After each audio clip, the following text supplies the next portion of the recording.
Ever feel like you're working really, really hard, doing all the things you're supposed to do, but you're just not getting ahead financially? Mm-hmm. Or maybe you're just buried under all sorts of money advice, and it's all conflicting, leaving you kind of confused. Exactly. If any of that sounds familiar, well, you're in the right place. Today, we're doing a deep dive into a book that really shook things up for a lot of people. Robert Kiyosaki's Rich Dad, Poor Dad. Yeah, it's definitely influential. And we're not just skimming the surface. We want to really unpack the core ideas, the mechanics behind his thinking. Think of it as maybe a shortcut to understanding some pretty powerful financial concepts. Right. And the whole book is framed around his story, isn't it? His two dads. That's the hook. You have his actual father, his poor dad, highly educated, smart guy, and then his friend's father, the rich dad, who was more street smart about money. Totally different philosophies on, well, everything related to wealth and work. Okay, so our mission here for you listening is to really pull apart those different ways of thinking. We want to help you grab the lessons that might actually change how you think about money and success, hopefully cutting through some of that confusion. Let's get into it. So the whole setup, the foundation of Rich Dad, Poor Dad, is this stark contrast. Two father figures, two completely opposing views on money. Right. So the poor dad, this is Robert's biological father, he really represented the conventional wisdom. Highly educated, PhD, stable government job. The safe route. Exactly. The safe route. His big belief was, good grades, get the degree, find secure employment. That was the key to a good life. He'd tell Robert, study hard, get that degree, find a safe job. It's all about stability, trading your time for a paycheck. But then there's the rich dad. Quite different, I gather. Oh, completely. This was the friend's dad, a businessman, didn't have all the degrees, but he just got money. He understood how it worked on a practical level. And his core idea was? Fundamentally different. Yeah. He basically said, you don't get rich working for money, which is, wow, right. He said, you get rich by making money work for you. That just flips the common script entirely. Yeah, that challenges basically everything most of us are taught. And Kiyosaki saw the results firsthand. His curled. Poor dad, despite all the education, always seemed stressed about money. Bills, debt, worried about job security, that kind of thing. Sounds familiar for many. Yeah.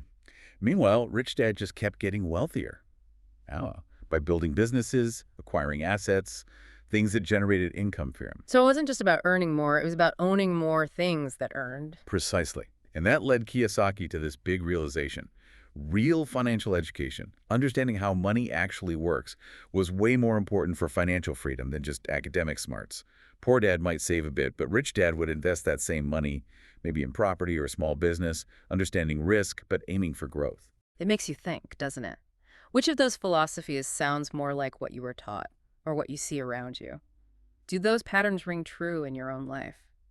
It's a good question to ask yourself. Okay, so this is where Kiyosaki really drills down into what he sees as the absolute core of financial literacy, this idea of assets versus liabilities. Sounds simple, maybe. It sounds simple, but the way he defines it is critical. An asset, according to Rich Dad, is anything that puts money in your pocket regularly, consistently. Puts money in your pocket. Okay, like what? Well, the classic examples are things like rental properties bringing in rent each month, stocks that pay dividends, or owning a business that generates profit even when you're not actively working in it. It's about cash flow coming to you. Got it.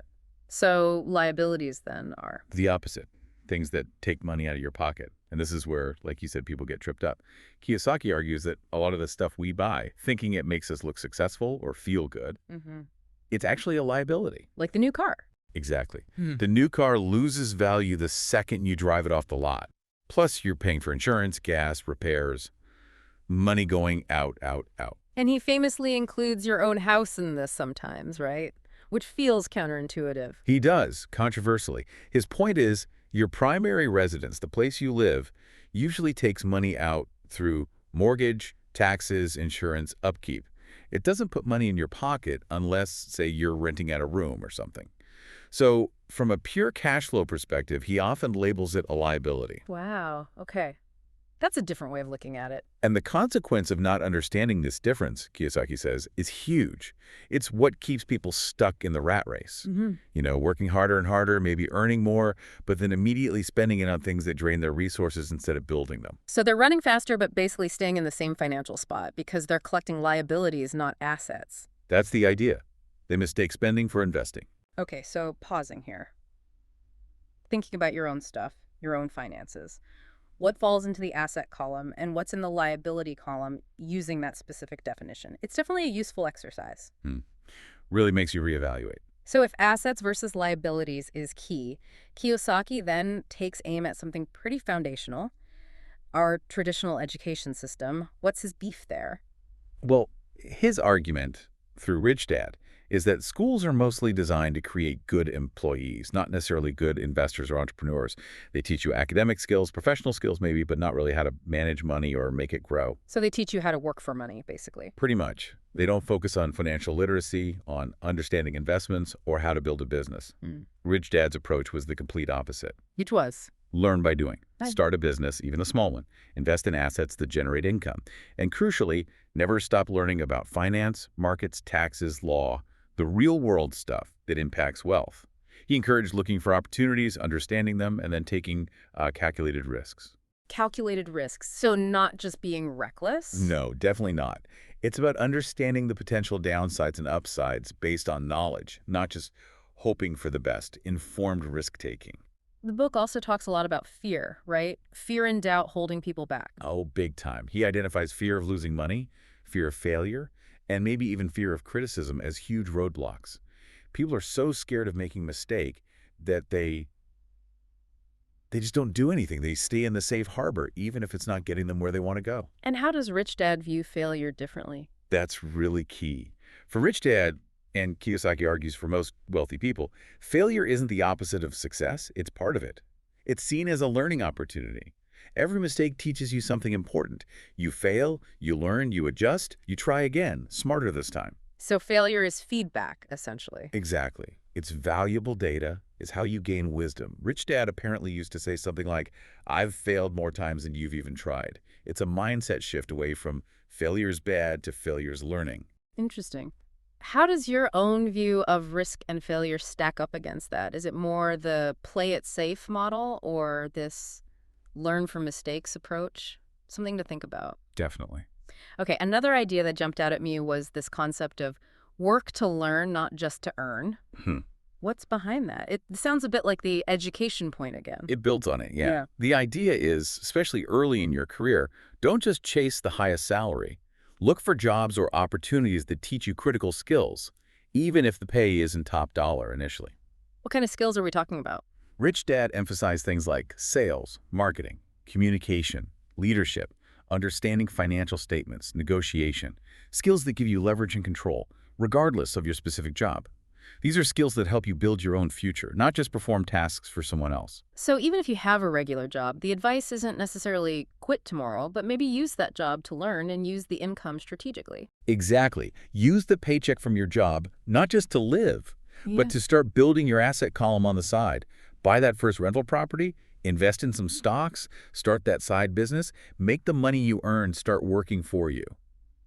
That's the transition. And this all seems to lead back to what Kiyosaki calls the ultimate asset, which isn't property or stocks, but The mind, your brain. He says the most powerful asset we all have is our mind. that's quite profound. It really is. Because wealth, according to this philosophy, starts with your thinking. If you train your mind, feed it knowledge, learn from experience, challenge your own limiting beliefs about money, it can create immense wealth.